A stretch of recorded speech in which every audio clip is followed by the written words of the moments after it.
नमस्कार, स्वागत है एक बार फिर। Welcome back. इस वीडियो में हम भगवत गीता के छठे अध्याय का 15वां और 16वां श्लोक चैंट करना सीखेंगे। In this video we will learn how to chant the 15th and the 16th shloka of chapter 6 of the Bhagavad Gita. और 15वां श्लोक हम इस तरह से चैंट करते हैं। द 15th श्लोक goes like this. युञ्जन्नेवं सदात्मानं योगी नियतमानसः शान्तिर्निर्वाण परमां मत्संस्थामधिगच्छति। अभी हम देखते हैं कि इसमें पहला और तीसरा चरण कहां पे छूटता है इस श्लोक में। तो अगर आपने ध्यान दिया हो, मैंने कैसे चैंट किया था, युञ्जन्नेवं सदात्मानं, तो पहला चरण समाप्त होगा यहां पे। पहला चरण यहां छूटेगा। शान्तिर्निर्वाण परमां, तो ये तीसरा चरण छूटेगा यहां पे।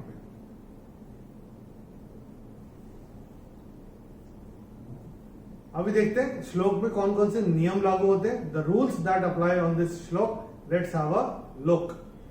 तो पहले चरण में व के ऊपर ये जो अनुस्वार आ रहा है, उसके बाद का अक्षर है स, और अनुस्वार के बाद जब स आएगा तो अनुस्वार का उच्चारण होगा म। तो ये हम अपनी किताब में नोट करके रख सकते हैं। और ये जो अनुस्वार आ रहा है न के ऊपर, ये चरण की समाप्ति पे आ रहा है, तो इसका उच्चारण केवल और केवल म ही होगा।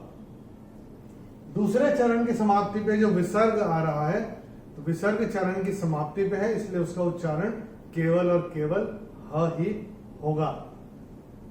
अभी तीसरे चरण में त के ऊपर ये जो अनुस्वार आ रहा है, उसके बाद का अक्षर है न, और अनुस्वार के बाद जब न आएगा तो अनुस्वार का उच्चारण होगा न। तो ये भी हम अपनी किताब में नोट करके रख सकते हैं। और ये जो अनुस्वार मां के ऊपर आ रहा है, चरण की समाप्ति पे है, तो इसका उच्चारण मां ही होगा। और ये जो अनुस्वार आ रहा है स के ऊपर, उसके बाद का अक्षर है स, तो अनुस्वार के बाद अगर स होगा तो अनुस्वार का उच्चारण होगा मां। तो अनुस्वार के बाद जब स आएगा तो अनुस्वार का उच्चारण होगा म। तो ये थे इस श्लोक के नियम। चलिए एक बार मिलके चैंट करेंगे। मैं करता हूं, मेरे पश्चात आप चैंट करिएगा। तैयार? चलिए। युञ्जन्नेवं सदात्मानं युञ्जन्नेवं सदात्मानं योगी नियतमानसः योगी नियतमानसः शान्तिर्निर्वाण परमां शान्तिर्निर्वाण परमां मत्संस्थामधिगच्छति। मत्संस्थामधिगच्छति। चलिए अभी 16 नंबर श्लोक देखते हैं छठे अध्याय का। पहले देखते हैं इसको चैंट कैसे करते हैं। नात्यश्नतस्तु योगोऽस्ति न चैकान्तमनश्नतः न चाति स्वप्नशीलस्य जाग्रतो नैव चार्जुन।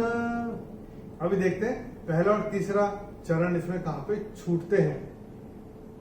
तो मैंने जब चैंट किया था, मैंने कैसे किया था, नात्यश्नतस्तु योगोऽस्ति, ये यहां पे पहला चरण छूटेगा। न चाति स्वप्नशीलस्य, यहां पे तीसरा चरण छूटेगा। अभी देखते हैं इस श्लोक में कौन कौन से नियम लागू होते हैं। बहुत ज्यादा नियम कोई है नहीं, दो चीजें ध्यान रखने लायक हैं। एक है ये योगोस्ति, गो के बाद जो एस आ रहा है, जो आपकी किताब में आपको दिख रहा है, वो अवग्रह है और इसमें विलुप्त अ होता है।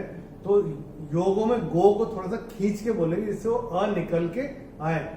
तो कैसे करते हम, नात्यश नतस्तु योगो अस्ति, ऐसे करके योग अस्ति, अगर हम इसका संधि विच्छेद करेंगे तो ऐसे आएगा। और ये जो विसर्ग दिख रहा है चरण की समाप्ति पे, इसका उच्चारण केवल और केवल ह ही होगा। और बाकी तीसरे और चौथे चरण में चैंटिंग के हिसाब से कोई नियम है नहीं। चलिए एक बार मिलके चैंट करते हैं, मैं करूंगा, मेरे पश्चात आप चैंट करिएगा। नात्यश्नतस्तु योगोऽस्ति, नात्यश्नतस्तु योगोऽस्ति, न चैकान्तमनश्नतः, न चैकान्तमनश्नतः, न चाति स्वप्नशीलस्य, न चाति स्वप्नशीलस्य, जाग्रतो नैव चार्जुन, जाग्रतो नैव चार्जुन। प्रैक्टिस करते रहिएगा। एक बार फिर से प्रैक्टिस करते हैं, दोनों श्लोक एक के बाद एक, मैं करूंगा, मेरे पश्चात आप करिएगा। Let's experience the bliss of the Bhagavad Gita chanting. और एक बार रिवाइज हो जाएंगे दोनों श्लोक। चलिए तैयार है।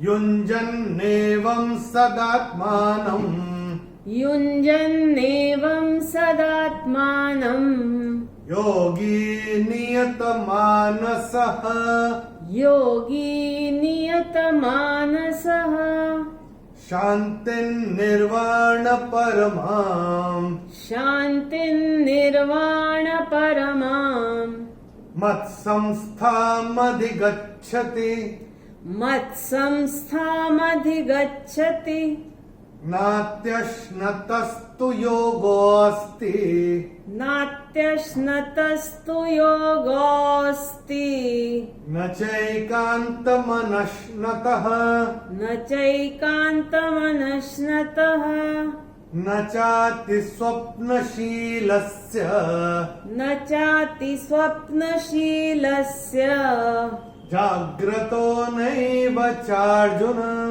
जाग्रतो नैव चार्जुन। प्रैक्टिस करते रहिए, अकेले भी करते करते आएगा। जो जो नियम हम आपको बताते आ रहे हैं, हम आशा करते हैं कि आप अपनी किताबों में नोट करके रख रहे होंगे। दोनों श्लोक का भावार्थ हमने वीडियो के डिस्क्रिप्शन में हिंदी और अंग्रेजी में दिया हुआ है।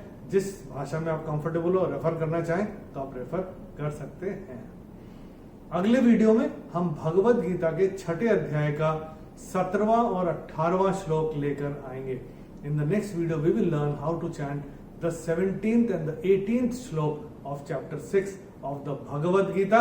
Till then, namaskar, Hari Om.